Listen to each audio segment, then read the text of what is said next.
She grew up invisible, the cleaner's daughter overlooked by the wealthy at an elite school in São Paulo. While her mother scrubbed the marble halls, she sketched faces no one saw. Then, a sketchbook was left on the auditorium's lectern, and when its pages started flashing on the big screen, before parents, students, and a powerful billionaire, silence descended. What they saw there changed everything. Because sometimes justice begins with a simple act: seeing. Before we dive into this story that's sure to touch your heart, tell me in the comments, where are you watching from? And if you love stories that move and make you think, subscribe to the channel and hit that notification bell to get a new inspiring story every day. Now come with me. The Bilingual Academy sat atop the hill in Malibu, a fortress of glass and steel shimmering under the California sun. Seen from afar, it seemed to float above the city, untouchable, perfect, distant. Inside, the air smelled of designer perfume and fresh espresso. The click of heels echoed through the polished hallways like crystal music as teenagers in crisp uniforms moved with the confidence of those who never needed to ask permission to exist. Every smile was practiced, every friendship calculated, every gesture a performance orchestrated for the invisible cameras everyone carried in their heads. Outside, luxury sedans lined the entrance. Valets in crisp uniforms opened doors. Security guards greeted with deference. The gate was imposing, framed by golden bars that separated two worlds, the one within, where everything gleamed, and the one without, where everything struggled. At that school, every detail was designed to impress. Classrooms featured smartboards. The library looked like it was plucked from a European film. The cafeteria served organic meals with French names. But there was something the architectural design hadn't accounted for. The people who sustained that shine. Mrs. Rodriguez was one of them. She'd been cleaning those halls for nearly 20 years. Black, slender, her hands marked by bleach and time, she was part of the scenery, as present as she was invisible. Everyone offered her that automatic good morning without making eye contact.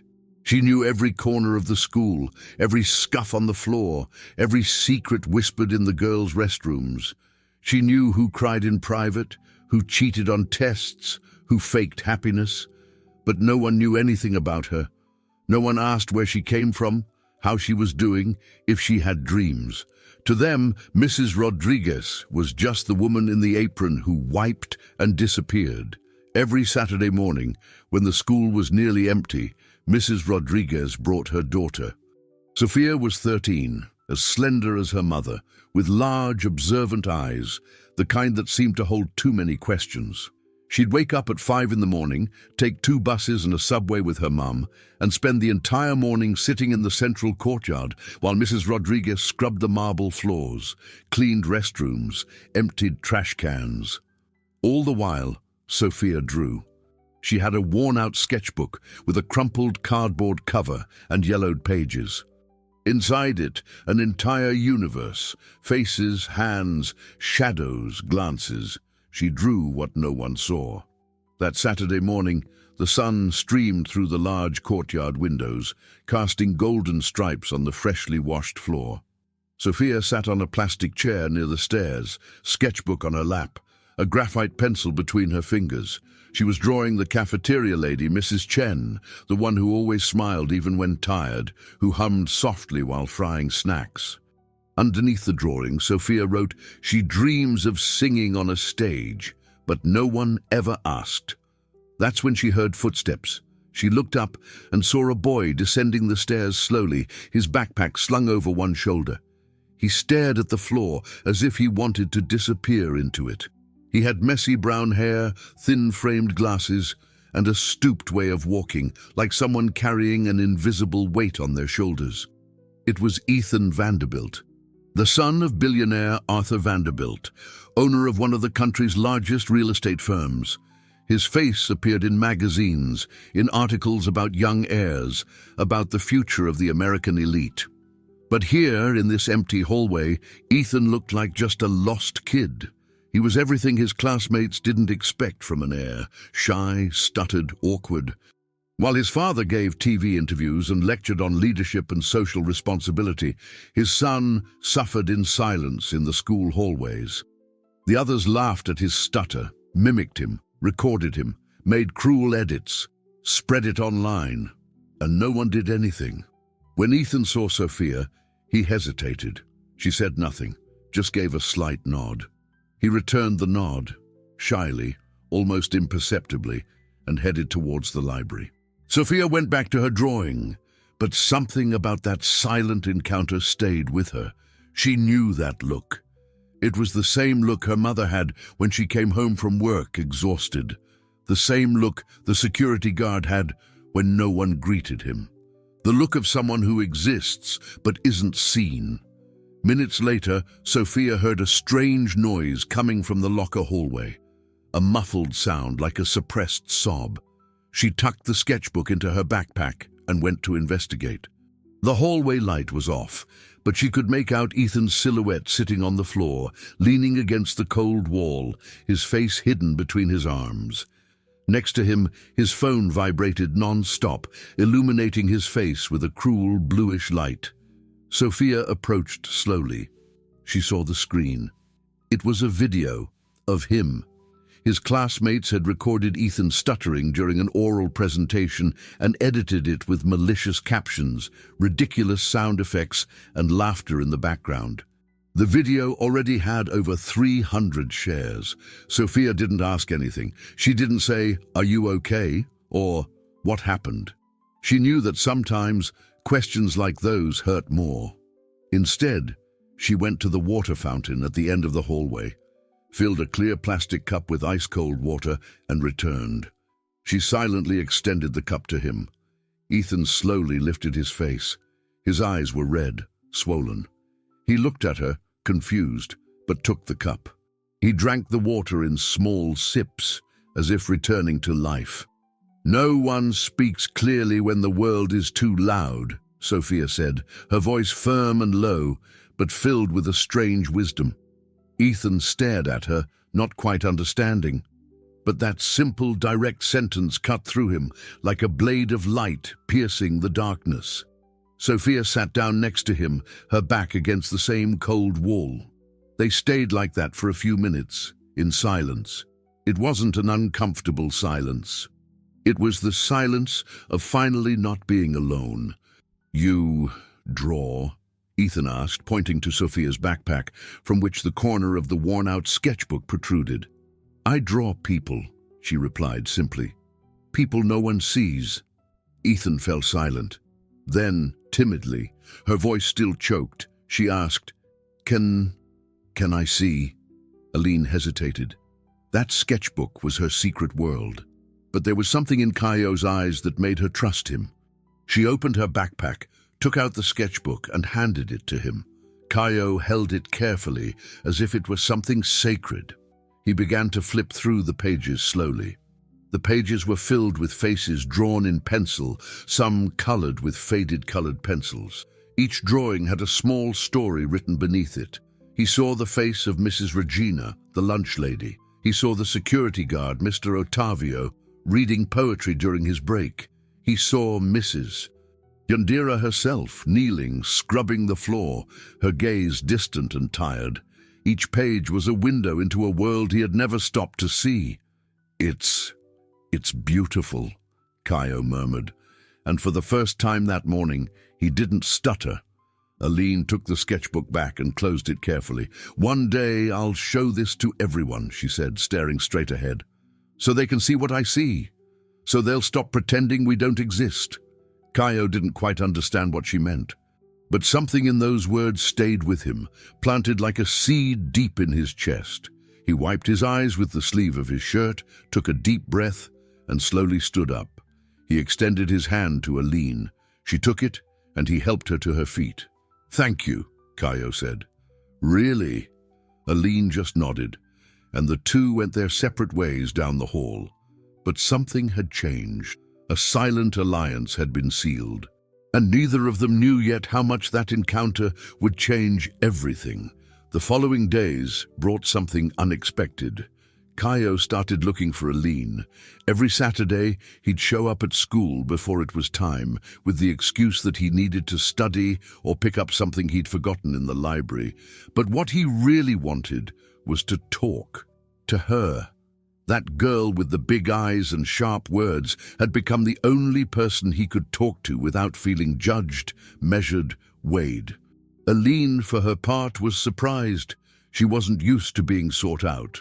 At school, she had always been part of the scenery, the janitor's daughter, the girl who showed up on Saturdays and disappeared without a trace. But Kaio was different. He didn't look at her with pity or condescension. He looked with genuine curiosity, with respect, as if she were interesting, as if she mattered. They talked while Mrs. Jandira cleaned the second-floor bathrooms. They sat in the empty courtyard, on the same white plastic chairs where they had first met. The morning sun illuminated their faces with a soft golden light. Kaio talked about classical music, about how he loved Chopin, but was embarrassed to tell his classmates because they thought it was old people's stuff. He talked about the weight of carrying a famous last name, of being the son of someone everyone knew but whom he himself could barely talk to. He talked about the constant fear of disappointing his father, of not being strong enough, brave enough, brilliant enough. Aline, in turn, talked about the drawings, about how each face she drew had a story she invented, an imagined life, a hidden dignity.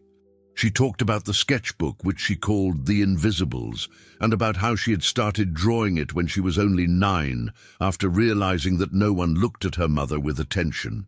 She talked about the dream of one day having an exhibition, of showing those faces to the world, of giving a name and a voice to those who had always been silenced. "Why do you call it The Invisibles?"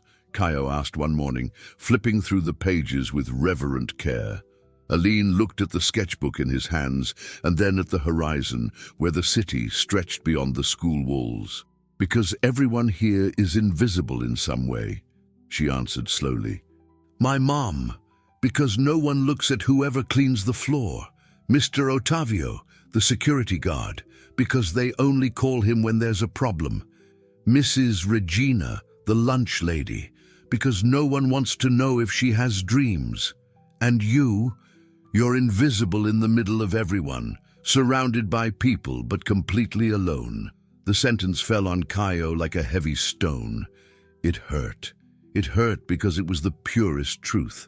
He was silent for a long time, just looking at his own hands.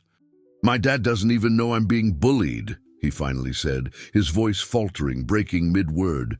"He thinks I just need to be tougher, that I need to stand up for myself, that I need to stop being so sensitive. But he doesn't understand. He never has. He looks at me and only sees disappointment." Aline turned to him. Her large, dark eyes seemed to see through him, to his most hidden parts. "Maybe he needs to see what I see," she said, almost a whisper. Kaio frowned, confused. "What do you mean?" But Aline just shook her head and smiled faintly, enigmatically. "You'll understand when the time is right." Meanwhile, within the polished hallways of the school, Kaio's video continued to circulate. His classmates laughed openly. They made jokes. They imitated his stuttering during breaks, during classes, during lunch. They created increasingly cruel montages. They turned his suffering into entertainment. The school administration was pressured to act. But the parents of the students involved were generous donors, important names on the institution's list of benefactors. Meetings were held, educational talks were given, and in the end, nothing changed. The video remained. The laughter continued to echo, and Kaio continued to suffer in silence. Mrs. Jandira saw it all. She always did. As she mopped the hallway floors, she heard the malicious whispers, the cruel laughter, the humiliations disguised as jokes. She saw the boy hunched over, walking quickly with his head down, trying to be small, trying to disappear. And when she got home at night, exhausted, and Aline asked how her day had been, she would just sigh deeply and say, with a weariness that went beyond her body. The same, honey, always the same. People don't change. But Aline knew that wasn't true. She knew people could change. They just needed to see, to truly see. And she was determined to make them see. It was on a Thursday that the invitation arrived. The school was holding its traditional cultural fair, a grand event that happened every year. There would be student presentations, art exhibitions, inspiring talks, and, of course, the presence of parents, authorities, journalists, and even some personalities from the São Paulo society. The theme that year was social responsibility and empathy. Ironic, Aline thought, when she saw the poster taped to the cafeteria wall. Eduardo Brandão, Caio's father, had been invited to give the opening speech, and he had accepted. After all, it was good for his image, good for business, good for the brand. When Aline heard about it, something clicked in her head. A plan began to form. Still hazy, still dangerous, but impossible to ignore. She looked at the poster, then at the notebook she always carried in her backpack. She took a deep breath. Her heart started to race. "It's time," she murmured to herself. "It's time for you to be seen." She opened the notebook, ran her fingers over the worn pages, over the drawings she'd made over the years, and she began to plan. The biggest act of courage of her life was about to happen, and nothing would ever be the same. The cultural fair was the following Friday, exactly 7 days away, 7 days for Aline to put into practice the plan that kept growing inside her head like a flame. She knew she wouldn't get another chance. If she wanted the world to see what she saw, she needed to act fast, silently, leaving no trace until the right moment. And she needed help, but not just any help. She needed someone who understood, someone who was also invisible, someone she could trust. On Monday morning, Aline arrived at school with her mother, but earlier than usual.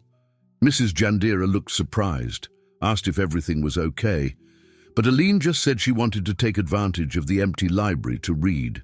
Her mother accepted, and Aline went straight to the auditorium. The door was unlocked. She went inside. The space was immense, almost majestic. Red velvet chairs arranged in perfect rows. A wide stage with a polished wooden floor. A giant screen at the back. Heavy curtains on the sides. Everything was prepared to receive the elite. Aline walked onto the stage slowly, feeling the wood creak softly under her feet. She looked at the empty audience and tried to imagine. She imagined the auditorium filled with people. She imagined Caio's father at the podium, giving his speech with that firm, confident voice. She imagined what would happen if, suddenly, everyone saw what she had kept hidden in that worn notebook for so many years. She needed someone to operate the screen, someone who understood technology, someone who wouldn't ask too many questions. And she knew exactly who that was. His name was Robson. He was the school's IT and audio-visual technician, a black man in his 40s, always with headphones around his neck and a t-shirt from some obscure rock band. Robson was in charge of everything tech: projectors, cameras, sound, screens, slide presentations. He was discreet, spoke little, but had an attentive gaze. Aline knew him from Saturdays. He sometimes chatted with Mrs. Jandira during breaks, shared cookies, told jokes. He treated her mother with respect. And that, for Aline, meant everything. That morning, Aline found him in the audio-visual control room, a small space filled with cables, monitors, and blinking equipment. He was testing a projector, adjusting focus and brightness. "Mr. Robson," Aline called, tapping lightly on the door. He took off his headphones and turned, smiling when he saw her. "Hey, Aline, everything all right? Your mom okay?" "She's fine. I need a favor." His smile faded a bit. He crossed his arms and tilted his head, curious. What kind of favor? Aline took a deep breath. She knew she was asking for something big, something that could go very wrong, but she had no choice. So she told him about the notebook of the invisible, about the drawings she'd been making for years, about the stories of people no one saw. She told him about Kaio, about the bullying, about the cruel video, about the school's complicity in silence. And she told him what she wanted to do at the cultural fair, show those drawings on the screen in the middle of the billionaire's speech in front of everyone. A silent interruption, a visual scream. Robson grew serious, very serious. He scratched his graying beard and looked at her for a long moment. When he spoke, his voice was low, cautious. "You know this could cause trouble, right? For you, for your mom, for me too." "I know," Aline said firmly, without looking away. "But if no one does anything, nothing will change. And I'm tired of waiting for someone else to do something." Robson sighed deeply. He looked at the ceiling, at the equipment around him, at his own calloused hands. He was silent for so long that Aline thought he would refuse, but then he looked back at her, and there was something different in his eyes. A spark, a decision. "Okay," he said slowly. "I'll help you. But you'll need to give me the digitized material by Thursday night. And no one can know. Absolutely no one." Aline felt a wave of relief and gratitude. She wanted to hug him, but just nodded, trying to contain her emotion. "Thank you, Mr. Robson. Seriously, thank you." He gave a tired smile. "I just hope this is worth it." In the following days, Aline worked harder than she ever had before. She woke up at 4 in the morning and stayed up late. She photographed every page of the notebook using Mrs. Jandira's old cell phone with the light from a makeshift lamp. She organized the drawings in sequence, creating a visual narrative. She wrote short transitional texts between the images, brief, direct sentences that amplified the impact of each drawn face. There were no accusations, no names, just faces, just stories. Just the raw, unvarnished truths of those who live in the shadows, who sustain the spotlight, but never shine. On Thursday night, exhausted but determined, Aline handed everything to Robson on a small, worn blue USB drive. He plugged it into the computer, checked the files, adjusted the settings, prepared the presentation. When he finished, he looked at her and said with a half smile, "Now we just have to hope it works out. And get ready, because after this, nothing will be the same." Aline nodded. Her heart was pounding in her chest. There was no turning back. The plan was in motion. And on Friday, the world would see. Finally, they would see. Friday dawned cloudy, with a heavy gray sky that seemed to presage a storm. But inside the school, everything was light, color, and movement. The auditorium was packed. Parents in Italian suits and designer dresses occupied the front rows, talking quietly, checking their phones, smiling for the cameras.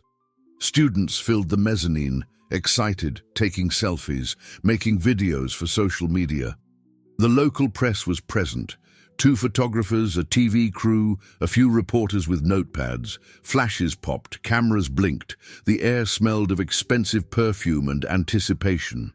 Aline was in the back of the auditorium, leaning against the wall, next to her mother. Mrs. Jandira held her daughter's hand tightly, nervous. She knew what was going to happen. Aline had told her everything the night before, and although she was scared, she hadn't tried to stop her daughter. She knew some acts of courage are inevitable. She knew there comes a time when staying silent hurts more than speaking. "Are you sure about this, my daughter?" "I do, Mom," Aline replied, her voice steady. "I'm sure of it." On stage, the school principal kicked things off, sporting that plastic smile of someone who'd memorized every word. He droned on about values, empathy, social responsibility, shaping future citizens. The words were pretty hollow, echoing through the auditorium like music. Nobody was really paying attention. Then, finally, it was time. The principal announced with pride and fanfare, "And now, ladies and gentlemen, it is my honor to welcome our keynote speaker, Mr. Eduardo Brandão, visionary entrepreneur, community leader, and a paragon of social responsibility." Applause erupted. Eduardo Brandão strode onto the stage, tall, elegant, confident, impeccable suit, Swiss watch on his wrist, perfect smile. He waved to the crowd, shook the principal's hand firmly, and took his place behind the podium. He began to speak. Beautiful words. A well-crafted speech. He talked about the importance of seeing others, building bridges, giving a voice to the voiceless. Cruel irony. The audience listened intently, some nodding in agreement. Aline glanced towards the control booth, where Robson was.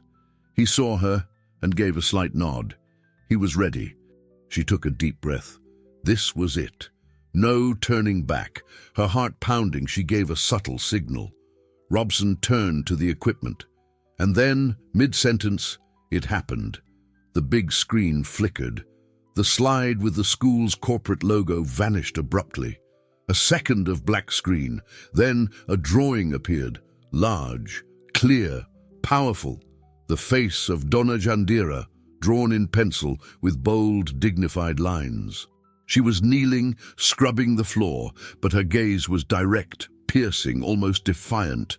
Beneath the drawing, in large letters, "She's cleaned this place for 20 years. Do you know her name?"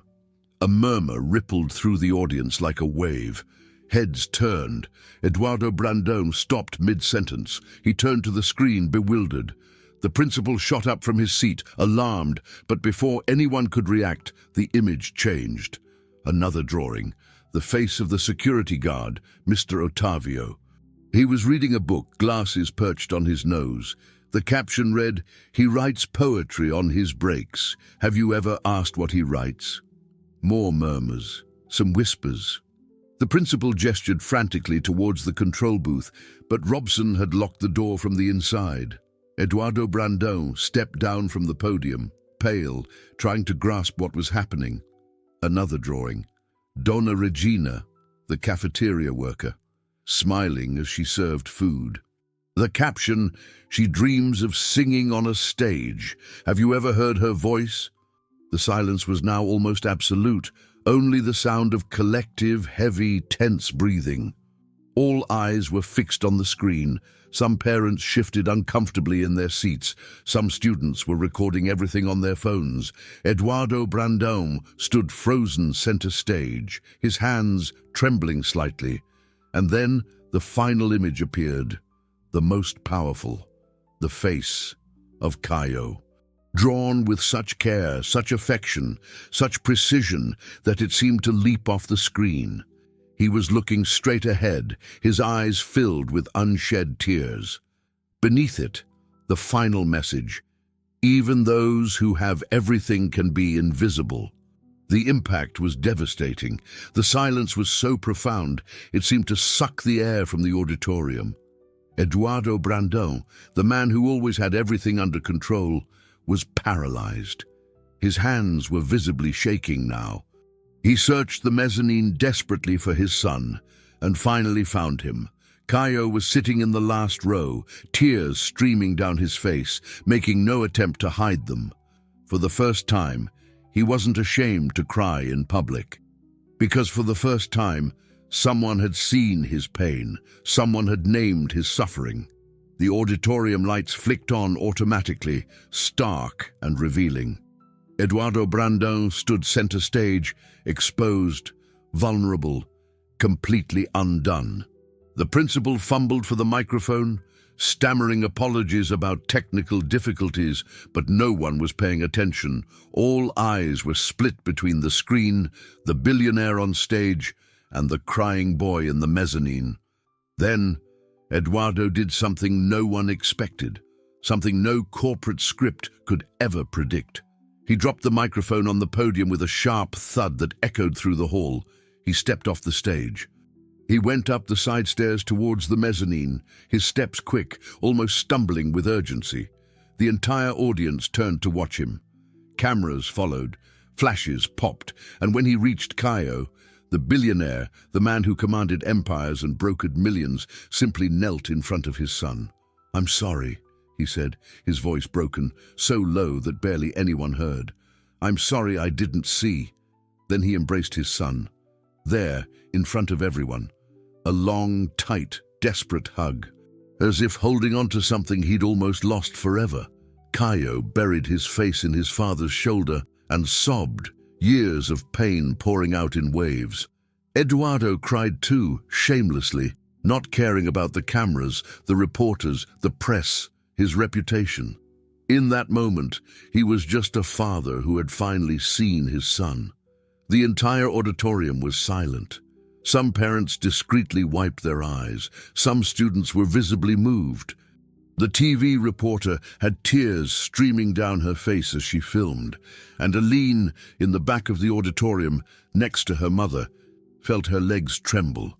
Donna Jandira pulled her into a tight hug, also crying. "You did this, my daughter," she whispered. "You changed everything."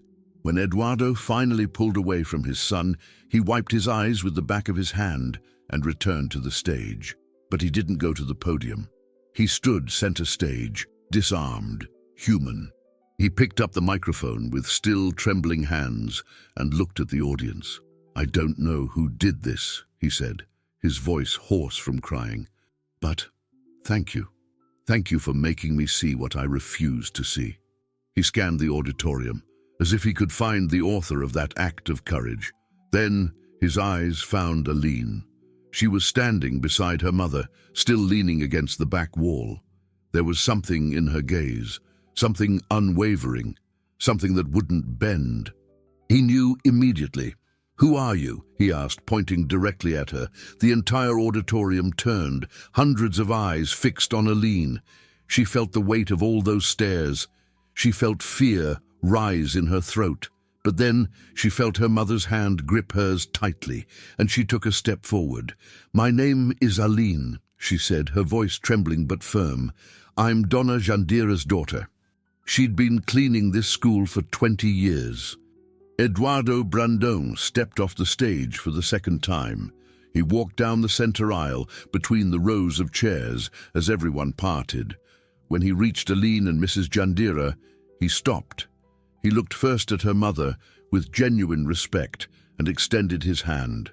"Thank you for your work, Mrs. Jandira," he said, his sincerity far surpassing any rehearsed speech. "Thank you for keeping this place running, and thank you for raising such a brave daughter." Mrs. Jandira, tears streaming down her face, shook his hand. For the first time in 20 years, someone had seen her, truly seen her. Then Eduardo turned to Aline. Admiration filled his eyes, and shame too. "You were the one who did that?" Aline nodded, her gaze unwavering. "Why?" he asked. "Because someone needed to see," Aline replied firmly. "And I was tired of being invisible. I was tired of seeing my mother be invisible. I was tired of seeing your son be invisible. So I decided to show them, to show what everyone pretends doesn't exist." Eduardo was silent for a long moment. Then he turned to the audience and said, his voice loud and clear, "From this day forward, this school will establish the first full scholarship in art in its history, and it will be for Aline, because she taught me something I had forgotten, that to see is the first step towards justice." The audience erupted in applause, long, genuine, emotional applause. Mrs. Jandira covered her face with her hands and wept uncontrollably. Aline stood frozen, trying to process what had just happened, but deep down she knew. She knew this was just the beginning. Because real change doesn't happen in a single round of applause. It happens in the days that follow, in the small choices, in the glances that finally stop looking away. And that day, in that auditorium, something had broken. An invisible wall had crumbled, and nothing would ever be the same. The 3 months that followed that day were like a slow earthquake, rearranging the structures of everything that seemed solid. The story of the Notebook of the Invisibles spread like wildfire. Local newspapers published features. News sites shared the video recorded in the auditorium. Social media exploded with comments, debates, reflections. Some called Aline a hero. Others accused her of being an opportunist. Some praised Eduardo Brandão's courage. Others criticized him for needing a 13-year-old child to see his own son. But regardless of the opinions, one thing was undeniable. Something had changed. The school at first tried to control the narrative. The principal called emergency meetings, consulted lawyers, prepared official statements, but Eduardo Brandão intervened. He not only kept his promise of the full scholarship for Aline, but also pressured the institution to implement real structural changes. And as one of the school's biggest donors, his voice carried weight that for the first time he used for something beyond his own benefit. Aline began attending the school officially the following Monday, no longer on Saturdays, hidden in corners while her mother cleaned. Now she had her own uniform, new school supplies, a desk with her name on it in the classroom. On her first day, she walked through the hallways she knew so well, but everything felt different. The students looked at her with a mix of curiosity, respect, and in some cases, resentment. After all, she had exposed the hypocrisy of this place. She had shown the world that behind the veneer of elite, there was cruelty, indifference, and injustice. Caio was waiting for her in the courtyard, in the same spot where they had first met. When Aline arrived, he smiled. It was still a shy smile, but genuine.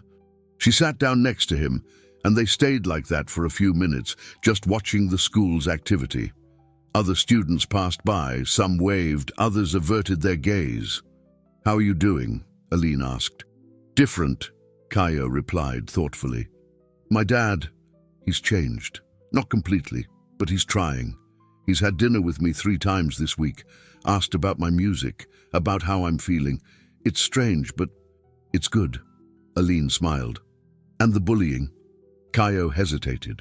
"Some have stopped, others still make jokes, but from a distance. I think they're afraid of becoming news again. And some people have apologized. I don't know if it's sincere, but it's something. It's a start," Aline said. In the following days, the school implemented a series of changes. The first was the creation of a project called, ironically or not, The Invisibles.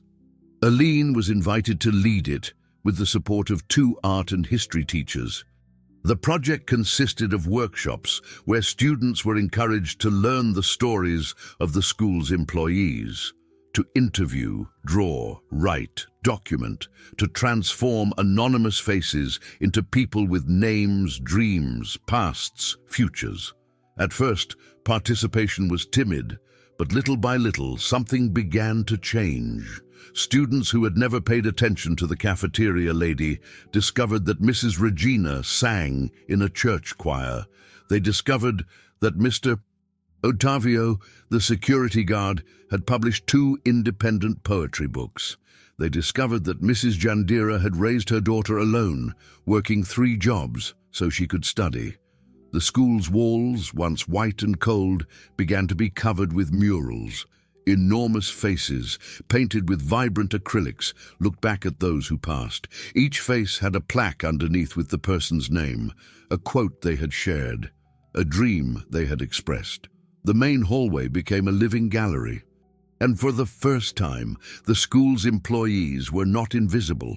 They were art, they were history, they were dignity embodied. Mrs. Jandira continued working at the school. She didn't want to stop. She said it was her place, that she liked what she did, that she felt part of it. But now everything was different. Students greeted her by name. Some stopped to chat. Some helped her carry the heavy buckets. Once a group of seniors organized a surprise. They cleaned the entire school on a Saturday so Mrs. Jandira could rest. When she arrived on Monday and saw everything clean, she sat down in the courtyard and cried. She cried because finally, after 20 years, she felt like she belonged, that she mattered, that she was seen. Eduardo Brandão also changed. He started visiting the school more frequently, not for events or photos, but to talk with Caio, to follow the Invisibles project, to get to know the people who sustained this place. On one of these visits, he sat with Mrs. Jandira in the empty cafeteria, and they talked for over an hour. He asked about her life, about her challenges, about her dreams. And for the first time, he listened, really listened. By the end of their conversation, he offered to pay for Aline's college, whatever she wanted to study. Donna Handira thanked him, moved, but said she wanted her daughter to choose her own path. Eduardo smiled and agreed. One rainy Thursday afternoon, 3 months after that day in the auditorium, Eduardo returned to the school. He wanted to see the mural they had created in the auditorium, where it all began. As he walked in, he froze. The entire wall behind the stage had been transformed. In the center, a giant drawing of Aline created by dozens of students working together. She was holding the Invisible One's sketchbook, her eyes fixed forward, steady and defiant. Around her, dozens of other faces: Donna Jandira, Mr. Ottavio, Donna Regina, Robson, and so many others, all connected by colorful lines forming a complex and beautiful web. And at the top, in huge hand-painted letters, the phrase that had changed everything: "Seeing is the first act of justice." Eduardo stood there, reading and rereading that phrase. His chest tightened. He felt ashamed of how blind he had been, but he also felt gratitude for being forced to see, for being shaken out of his comfortable indifference. Just then, he heard footsteps behind him. He turned and saw Aline entering the auditorium, carrying a new sketchbook.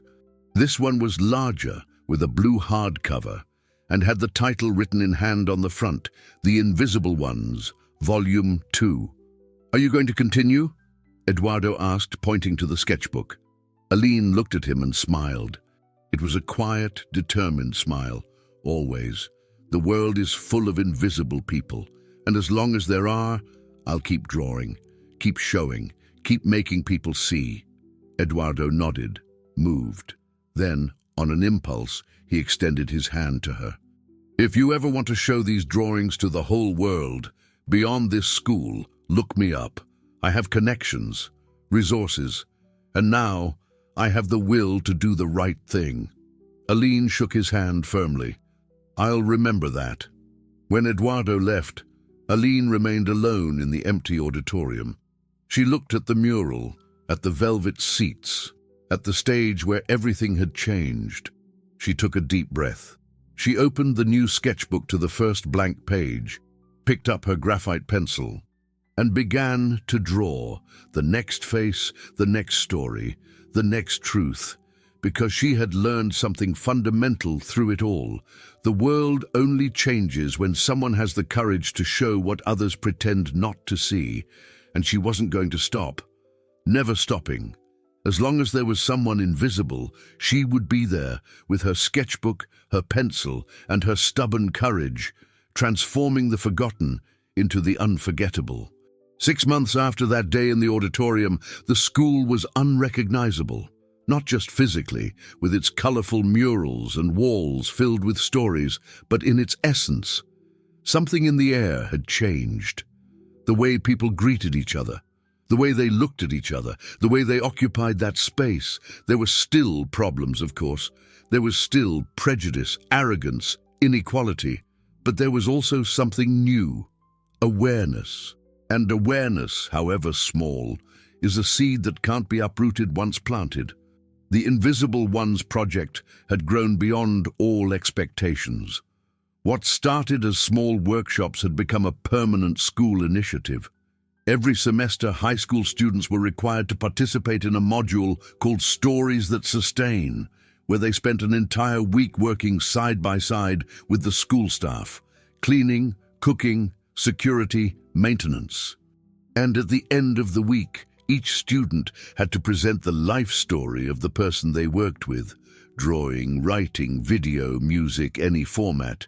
But it had to be real, it had to be honest, it had to be seen. Aline became a sort of living legend within those walls. Younger students looked at her with admiration, older ones with respect, some still with thinly veiled envy, but she didn't care.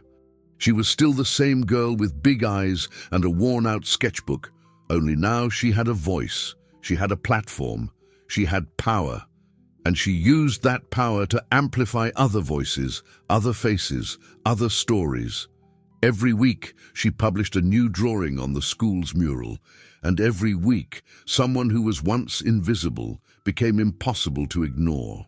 Donna Jandira became a sort of celebrity within the school. Students called her by name, asked how she was doing, brought her presents on her birthday. One morning, she walked into the cafeteria and found a table decorated with flowers, cake, and a banner that read, "Thank you for taking care of our home, Donna Jandi." She cried so much she had to sit down. And for the first time in 20 years, she didn't just feel like an employee, she felt like part of the family. Because that's exactly what she had always been, but no one had recognized it until then. Kaio had changed too. He was still shy, still stammered under pressure, but now he had real friends. A small but loyal group that accepted him just as he was. He and Aline remained inseparable. They met every day during breaks, sat on the same bench in the courtyard, drew together, talked about art, music, life. Kaio had started composing music, little piano pieces he recorded on his phone and shyly showed to Aline. She always listened attentively and gave honest feedback, without pity, but with affection. And little by little, Kaio gained confidence. At one of the subsequent cultural fairs, he performed on the piano in public for the first time. He played his own composition, a melancholic but hopeful piece, which he dedicated to the person who taught me how to be seen. When he finished, the auditorium erupted in applause. And this time, it was genuine applause. Eduardo Brandão kept his word. He not only funded Aline's scholarship, but also created a permanent fund for art scholarships for the children of school employees. He called the fund the Seeing Project. In 6 months, 15 children had received scholarships. And the project began to spread to other elite schools in São Paulo. Aline's story had become an example, a model, proof that change was possible when someone had the courage to disrupt. Eduardo also changed his relationship with his son. They had dinner together 3 times a week. They talked about real things. Kaio showed his compositions, and Eduardo listened, even if he didn't understand much about music. And slowly, they began to rebuild a bridge that had been broken for years. On a sunny Saturday afternoon, 6 months after that day, the school organized an official inauguration of the auditorium mural. They invited the press, parents, students, staff. And for the first time, the staff were not there to serve. They were there as honored guests. Mrs. Jandira, Mr. Otavio, Mrs. Regina, Robson, and all the others were met with applause as they entered. They took their seats in the front rows, where usually only the wealthy parents sat. And for the first time, the auditorium felt balanced. It felt right. Aline was invited to speak. She walked onto the stage, her heart pounding, clutching the original sketchbook, that worn, yellowed one that had started it all. She looked out at the audience. She saw her mother crying in the front row. She saw Kaio smiling. She saw Eduardo Brandão nodding, encouraging. She saw Robson giving a subtle smile from the back. She took a deep breath, and she began to speak. "I'm not good with words," she said, her voice trembling slightly. "I've always preferred to draw, because drawing is about seeing, really seeing, paying attention. And that's what I did for years. I looked at the people no one looked at. I drew the faces no one saw. And I kept it all in this sketchbook, thinking I'd never have the courage to show it. But one day, I met someone who was also invisible. Someone who had everything, but had nothing. And I realized that invisibility doesn't choose social class, it chooses silence. So I decided to break the silence. And everything changed." She paused, looking at the giant mural behind her. "This mural isn't mine, it's ours. It belongs to everyone who had the courage to see, to everyone who stopped pretending, to everyone who decided that being human is more important than being important. And as long as I'm here, as long as I have a pencil in my hand and eyes to see, I will continue, because seeing is the first act of justice. But it's not the last. After seeing, we have to act. We have to change. We have to build a world where no one is invisible. The audience erupted in applause, long, sincere, emotional applause. Aline came down from the stage and went straight to hug her mother. They stood like that for a long time, crying together, holding on to each other. Then they went to the mural. Mrs. Jandira stared at her own face painted there, enormous, dignified, impossible to ignore. And she whispered, her voice choked with emotion, "I exist, daughter. Finally, I exist." Aline smiled, wiping away her tears. "You always existed, Mom. The world just needed to see." That night, when everyone had gone home and the school was empty, Aline returned to the auditorium alone. She sat down in one of the velvet seats in the back row, from where she had watched everything 6 months ago. She opened the new sketchbook, already half full with new drawings, new stories. She looked at the mural, illuminated by the soft moonlight streaming through the windows, and she thought about everything that had changed, about the lives that had been touched, about the consciences that had been awakened. But she also thought about everything that still needed to change. Across the entire United States, full of invisible Mrs. Jandiras, full of Kayos suffocated by the weight of expectations, full of silent injustices that no one wants to see.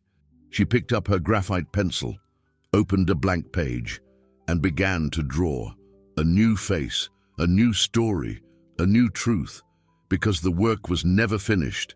The sketchbook was never full enough. As long as there were invisible people, she would be there, drawing, showing, silently screaming through the lines of her pencil, turning the forgotten into unforgettable, turning the invisible into inevitable. And when she closed the sketchbook that night and looked one last time at the mural, she smiled, because she knew. She knew she had started something impossible to stop. She knew she had planted a seed that would grow far beyond those walls. She knew the world would take time, but it would change. Because once you learn to see, you can never pretend to be blind again. And that, no power in the world can erase. So what did you think of this story? Did it make you think of someone who is also invisible in your life? That person who holds everything together, but whom no one sees? Leave their name in the comments. Let's do what Aline did. Let's see them. Let's acknowledge them. Let's make these people impossible to ignore. And if this story touched you in any way, if it made you reflect or moved you, don't forget to give it a like. Share it with someone who needs to see this, and subscribe to the channel. Every day there's a new story here. Stories that move, inspire, and show that change is possible when someone has courage. We'll meet you in the next story. Until then, and remember, seeing is the first act of justice.